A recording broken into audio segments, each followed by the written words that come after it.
प्यारे बच्चों नमस्कार। मैथ्स की तैयारी के लिए कक्षा 8 विज्ञान की ऑनलाइन क्लास में आपका स्वागत है। प्यारे बच्चों, कल हमने प्रैक्टिस सेट के 100 प्रश्नों को हल कर लिया था, 100 तक। आगे हम आज 101 से 140 तक प्रश्न हल करने वाले हैं। तो प्यारे बच्चों, जो बच्चे चैनल से नए जुड़े हैं, उन्होंने अभी तक सब्सक्राइब नहीं किया है, वो बच्चे चैनल को सब्सक्राइब कर लें, लाइक कर दें और अपने साथियों को शेयर कर दें। किसी प्रकार की कोई समस्या हो तो आप कमेंट बॉक्स में मुझे लिख सकते हैं। तो आज की क्लास का पहला प्रश्न हम शुरू करते हैं। जीवाणु जनित रोग हैं पोलिया, रेबीज, मलेरिया। तो यहाँ पर पोलियो जो है वो एक अलग है, रेबीज, मलेरिया यानी सारे ये जीवाणु जनित रोग नहीं है। टाइफाइड, अक्षय रोग, पोलियो, तो यहाँ पर भी पोलियो आ गया। टाइफाइड, अक्षय रोग, तो ये भी सारे जीवाणु जनित रोग नहीं है। अक्षय रोग, टाइफाइड, हैजा। तो ऑप्शन नंबर सी जो है इसमें सह ऑप्शन है, इसमें सारे जो हैं वो जीवाणु जनित रोग हैं, जीवाणुओं से फैलने वाले रोग हैं। आगे वाला देखते हैं, पोलियो, हीमोफीलिया, अक्षय रोग, तो इसमें भी सारे नहीं है। तो ऑप्शन नंबर सह इसका बिल्कुल सही है, सारे जीवाणु जनित रोग हैं, जीवाणुओं से आने वाले रोग हैं। आगे चलते हैं। पोलियो के टीके में किस प्रकार के सूक्ष्म जीवों को शरीर में प्रवेश करवाया जाता है? तो प्यारे बच्चों, पोलियो के टीके में क्या है, दुर्बल सूक्ष्म जीवों को प्रवेश करवाया जाता है। तो मैं बता देता हूँ टीकाकरण में होता क्या है। जैसे अब कोरोना का टीकाकरण हो रहा है, तो उसमें क्या होता है, या तो हम नकली उसी तरह के वायरस हमारे शरीर में छोड़े जाते हैं, तो हमारा प्रतिरक्षा तंत्र क्या होता है, उस पर अटैक करेगा। भी कोई वायरस आया तो उसकी पहचान हो जाती है उसको। जब कोई ओरिजिनल वायरस या जीवाणु हमारे शरीर में आएगा तो वो उसको नष्ट कर देंगे, उस समय अटैक कर देंगे। तो किसी वो कोई दवाई नहीं होती, यानी हमारे प्रतिरक्षा तंत्र को एक किस्म से ट्रेनिंग देने का काम करते हैं ये टीकाकरण। ये मुंह द्वारा भी दिए जा सकते हैं, इंजेक्शन से भी दिए जा सकते हैं। तो टीकाकरण के बारे में आप समझ गए होंगे। मुंह में पिलाए जाने वाला टीका क्या है? तो ये तो सभी को पता है प्यारे बच्चों, मुंह से जो टीका दिया जाता है वो पोलियो का टीका है। 2 बूंद जिंदगी की, आपने सुना होगा। ऑप्शन नंबर 2 इसका सही है। शारीरिक संगठन स्तर का सही क्रम क्या है? तो प्यारे बच्चों, कोशिकाएं मिलकर उत्तक बनाती है, उत्तक मिलकर अंग बनाते हैं, अंग मिलकर तंत्र बनाते हैं और तंत्र से हमारा शरीर बनता है। तो इसमें ऐसा कौन सा नजर आ रहा है? बे ऑप्शन नजर आ रहा है। यानी सजीवों के शरीर की क्रियात्मक एवं संरचनात्मक इकाई क्या है? कोशिका। और कोशिकाओं के समूह मिलकर उत्तक बनाते हैं, उत्तक से अंग बनता है और अंग से तंत्र और फिर शरीर, इस तरीके से चलता है। आगे दिया गया चित्र मानव उत्सर्जन तंत्र का है। इस चित्र में ABCD अंगों का सही क्रम, तो मैं इसको ऊपर कर लेता हूं थोड़ा। तो यहाँ पर A जो है वो प्यारे बच्चों वर्कक है, और B जो है वो मूत्रवाहिनी है, C जो है वो मूत्राशय है, D जो है वो मूत्रमार्ग है। तो आपको पहले में ही ऐसा नजर आ गया, तो ऑप्शन नंबर A जो है इसका बिल्कुल सही है। आगे 106, कपड़े धोते समय साबुन से बने बुलबुलों में कमला को 7 रंग दिखाई देते हैं, इसका उपयुक्त कारण क्या है? तो प्यारे बच्चों, इसका उपयुक्त कारण है प्रकाश का अपवर्तन, आंतरिक परावर्तन, वर्ण विक्षेपण। तो इसमें सभी घटनाएं एक साथ होती हैं, तो उपयुक्त सभी। प्रकाश का अपवर्तन भी होता है, आंतरिक परावर्तन भी होता है, वर्ण विक्षेपण भी होता है। तो 106 का ऑप्शन नंबर ड आ जाएगा। अग्निशामक यंत्र में आग बुझाने हेतु कौन सी गैस इस्तेमाल की जाती है? तो प्यारे बच्चों, अग्निशामक यंत्र में CO2 gas, carbon dioxide gas इस्तेमाल की जाती है। कार्बन डाइऑक्साइड जो होती है वो आग के चारों ओर लिपट जाती है, कवर बना लेती है, ऑक्सीजन से उसका संपर्क टूट जाता है और आग बुझ जाती है। श्वसन तंत्र के मॉडल निर्माण हेतु आप निम्न में से किन का वस्तुओं का चयन करेंगे? प्लास्टिक की बोतल, गुब्बारे, वाई आकार की नली, कांच की बोतल, प्लास्टिक की थैली, रबर। प्लास्टिक की बोतल, कपड़े की थैली, वाई आकार की नली, कांच की बोतल, रबर, कपड़े की थैली। तो यहाँ पर पहला ऑप्शन सही है। प्लास्टिक की बोतल प्रयोग करेंगे, 2 गुब्बारे लेंगे और वाई आकार की नली लेंगे, उससे हम श्वसन तंत्र का जो चित्र है वो बना सकते हैं। ऐसे वाई आकार की नली लेंगे, यहाँ पर 2 गुब्बारे बांधेंगे और उसको एक बोतल में फिट कर देंगे। तो इस तरीके से हम उसका मॉडल बना सकते हैं। आगे नेक्स्ट 109, विद्यार्थी द्वारा श्वसन तंत्र के मॉडल को बनाने में फेफड़ों को दर्शाने के लिए क्या उपयुक्त सामग्री है? तो फेफड़े किससे दर्शाए जाएंगे? गुब्बारे से दर्शाए जाएंगे। किससे दर्शाए जाएंगे? गुब्बारे से। तो आगे है 110। हीरा व पेंसिल की नोक एक जैसे होते हैं, इसका क्या है? हीरा व पेंसिल की नोक समान तत्वों से बने होते हैं। हीरा व पेंसिल की नोक समान रंग के हैं। हीरा व पेंसिल की नोक का आकार समान है, दोनों की चमक समान है। तो यहाँ पर बी ऑप्शन, वह जो ऑप्शन है वो सही है, क्योंकि हीरा व पेंसिल की नोक समान रंग का मतलब ये दोनों ही किससे बने हुए हैं? कार्बन के अपरूप हैं। हीरा और पेंसिल की जो नोक होती है वो कार्बन के अपरूप है। पेंसिल की नोक ग्रेफाइट की बनी होती है और हीरा और जो ग्रेफाइट है दोनों ही में ही कार्बन होता है। दूसरा ऑप्शन इसका सही है। वह पदार्थ जो अधातु होते सबसे ज़्यादा कठोर है। तो प्रकृति में सबसे अधिक कठोर पदार्थ है तो प्यारे बच्चों वो क्या है? हीरा है। ठीक है, तो ऑप्शन नंबर 22 का सही है। और ये एक अधातु है क्योंकि इसमें कार्बन होता है सारा। एलईडी का पूरा नाम क्या है? तो प्यारे बच्चों एलईडी का जो पूरा नाम होता है, एल से लाइट होती है, ई से एनर्जी होता है, डी से डायोप्टर होता है। तो ऐसा कौन से में नज़र आ रहा है आपको? LIGHT, लाइट, एनर्जी और डायोप्टर, ये आ रहा है आपको द ऑप्शन में नज़र। तो ऑप्शन नंबर 22 इसका बिल्कुल सही है। आगे चलते हैं। निम्न में से सिंचाई का वह साधन जिसमें पानी का दुरुपयोग कम हो, यानी पानी जो है वो कम बेकार हो। तो प्यारे बच्चों यहाँ पर चड़स, डेकली, विद्युत पंप। तो ड्रिप तंत्र जो है एक ऐसी व्यवस्था है जिसमें बूंद बूंद सिंचाई होती है, तो इसमें सबसे पानी कम खराब होता है, दुरुपयोग होता है यहाँ पर। तो ड्रिप तंत्र ऑप्शन नंबर 22 इसका सही है।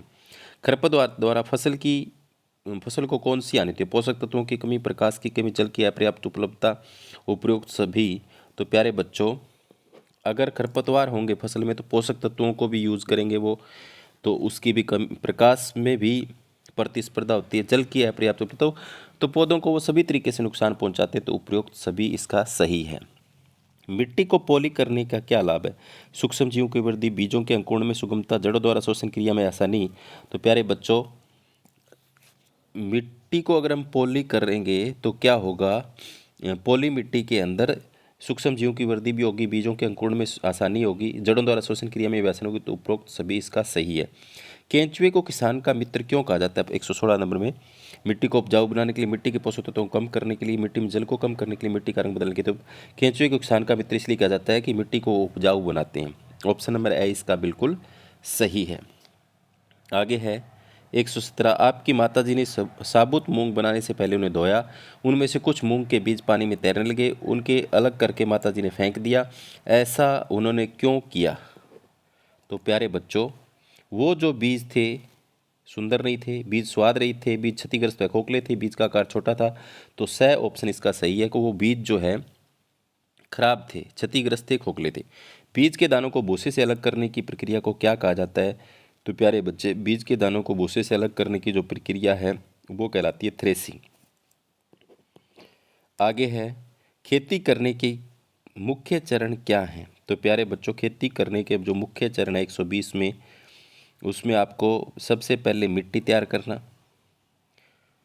सबसे पहले क्या जो आएगा? मिट्टी तैयार करना, बुआई करना, उर्वरक देना, सिंचाई करना, ये सारे क्रम वाइज लगे हुए हैं। तो ऑप्शन नंबर ए ही इसका यहाँ पर सही है। कौन सा हो जाएगा? ए।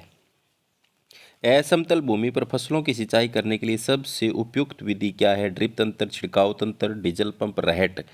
तो प्यारे बच्चों जहाँ पर भूमि जो होती है वो असमतल जो होती है तो उसको हम सिंचाई करने के लिए जो विधि अपनाते हैं वो होता है छिड़काव तंत्र। कौन सा? पानी के सबसे कम दुरुपयोग हो वो तो होता है ड्रिप तंत्र। अगर भूमि असमतल हो वहाँ पर हम सिंचाई करने में दिक्कत हो तो वहाँ पर फुहारा सिस्टम या छिड़काव तंत्र विधि का इस्तेमाल किया जाता है। कृषि को नुकसान पहुंचाने वाले प्राकृतिक प्रकोप कौन से? बाढ़, सूखा, ओलावृष्टि, उपरोक्त सभी। तो ये सारे ही हैं जो खेती को नुकसान करते हैं। आगे है आप अपने विद्यालय में रसोई घर के कचरे का निपटान किस प्रकार करेंगे? नाली में बहाकर, समीप के खेत में डालकर, रसोई घर में ही छोड़कर। तो प्यारे बच्चों आगे करता हूँ इसको थोड़ा सा। इसमें क्या है? रसोई घर का जो कचरा है उसमें विद्यालय के किसी कोने में गड्ढे में खाद बनाने के लिए डालकर। तो ऑप्शन नंबर 10 इसका सही है। वर्मी कंपोस्ट बनाने के लिए कौन सा जीव आवश्यक है? तो प्यारे बच्चों वर्मी कंपोस्ट बनाने के लिए क्या आवश्यक है? केंचुआ आवश्यक है। केंचुए से जो खाद तैयार होती है वो वर्मी कंपोस्ट खाद होती है, और इस केंचुआ जो खाद तैयार करता है उस विधि को कहते हैं वर्मी कंपोस्टिंग। आप हरे रंग के डस्टबिन में कौन सा कचरा डालेंगे? तो प्यारे बच्चों, हरे रंग का जो प्लास्टिक है का डिब्बा है, हमारे पास डस्टबिन है, उसमें घर का बचा हुआ खाना, सूखे फल सब्जी, तो हरे रंग वाला जो होता है उसमें निम्नीकरणीय जो हमारा अपशिष्ट है वो डालेंगे, जो सूक्ष्म जीवों द्वारा विघटित हो जाता है ऐसा। और नीला जो रंग का होता है इसमें प्लास्टिक वगैरह, पॉलीथीन की थैलियाँ वगैरह ये डालेंगे। तो यहाँ पर इसका कौन सा आएगा? ब नंबर ऑप्शन इसका बिल्कुल सही होगा।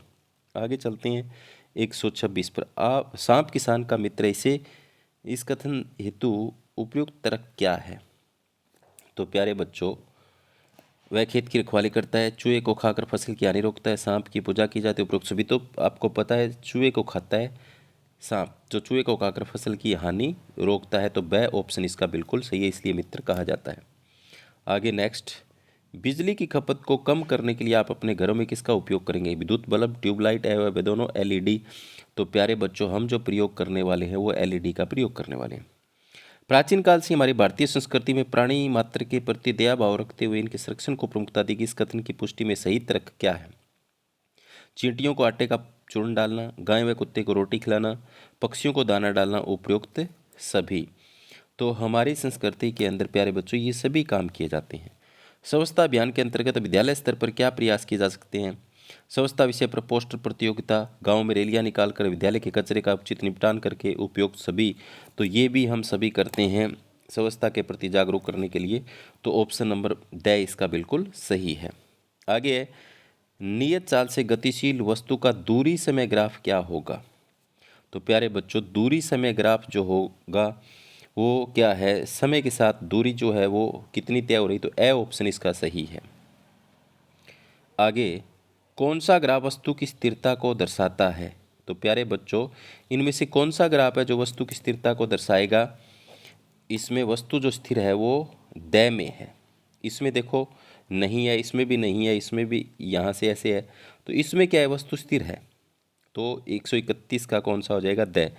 रमेश अपने मित्र को यह कहकर भ्रमित करता है कि वह जादू से पानी में आग लगा सकता है, पर उसका मित्र उसे इस जादू को नहीं मानता, क्योंकि उसे पता है कि पानी में गंधक डालने से आग लगती है, पानी में सोडियम का टुकड़ा डालने से आग लगती है, पानी में आग लगना संभव नहीं है, पानी में जलती हुई माचिस की तीली डालने से आग लगती है। तो प्यारे बच्चों, पानी के सोडियम धातु जो होती है वो इतनी क्रियाशील धातु है कि उसको कैरोसिन के तेल में डुबो कर रखा जाता है। अगर जैसे ही उसको बाहर निकाल कर पानी में डालते हैं तो पानी के साथ वो इतनी तेज़ी से अभिक्रिया करती है कि आग लग जाती है। तो ऑप्शन नंबर ब इसका बिल्कुल सही है।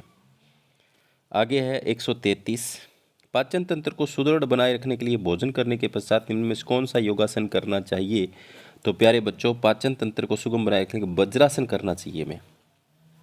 सबसे अच्छा कोयला होता है जिसमें कार्बन की मात्रा अधिक हो, जिसमें कार्बन की मात्रा कम हो, जिसमें कार्बन ही ना हो, इनमें से कोई नहीं। तो प्यारे बच्चों, सबसे जो अच्छा कोयला होता है जिसमें कार्बन की मात्रा ज़्यादा हो।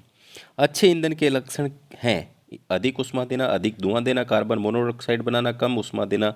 तो प्यारे बच्चों, 135 का ए जो है वो सही है एक, ठीक है, अधिक ऊष्मा देना। पेट्रोलियम के प्रभाजी आसवन से प्राप्त पदार्थ क्या है? स्नेक तेल, डामर, कैरोसिन, उपयुक्त सभी।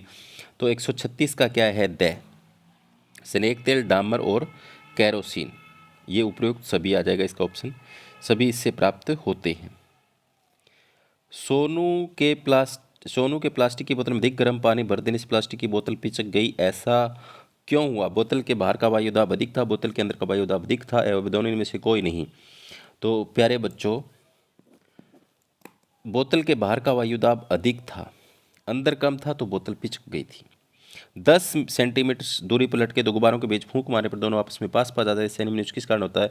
गुब्बारों के बीच फूंक मारने से आपको पता है वहाँ पर वायु का वेग बढ़ेगा।